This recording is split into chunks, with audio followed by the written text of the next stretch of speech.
Sa iba pang mga balita, ilang nanalong opisyal sa ilang bahagi ng Benguet naiproklama na din si Christine Sabaway ng PTV Cordillera sa sentro ng balita.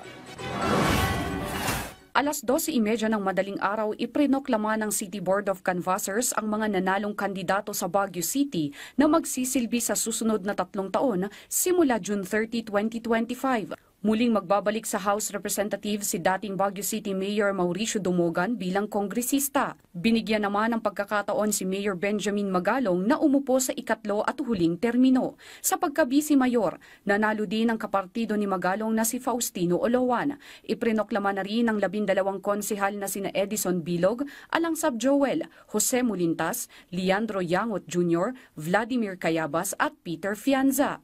Pasok rin si Van Dicang, Fred Bagbagan, Paulo Salvosa, Betty Tabanda, Wegan Yu at Elmer Datwin. 9 sa kanila ang incumbent councilors habang 3 naman ang baguhan. Mahigit 132,000 na botante ang kabuang bumoto sa Baguio City ngayong midterm elections. Paalala ng COMELEC sa mga nanalong opisyal, tuparin at gampanan ng maayos ang kanilang trabaho bilang lingkod bayan.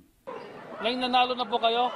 Nasa inyo na po yung bola on how to perform well based on your platforms, based on your campaign promises.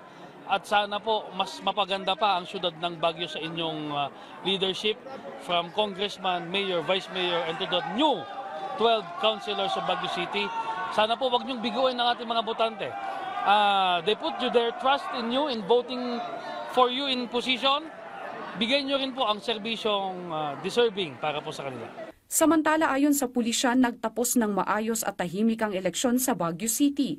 Ayon sa Baguio City Police Office, walang naitalang crime incidents kasabay ng eleksyon. Oo, kagaya ng sinasabi ko, siguro naging peaceful and orderly because of the tao din, nakisama po sa atin. Serious, kagaya ng sinasabi ko kanina, walang violent incidents na nangyari. It's because, disiplinadong mga tao, wala naman masyadong complaint na dumating sa amin. If ever, minor lang po. Christine Bornolia Sabaway para sa Pambansang TV sa Bagong Pilipinas.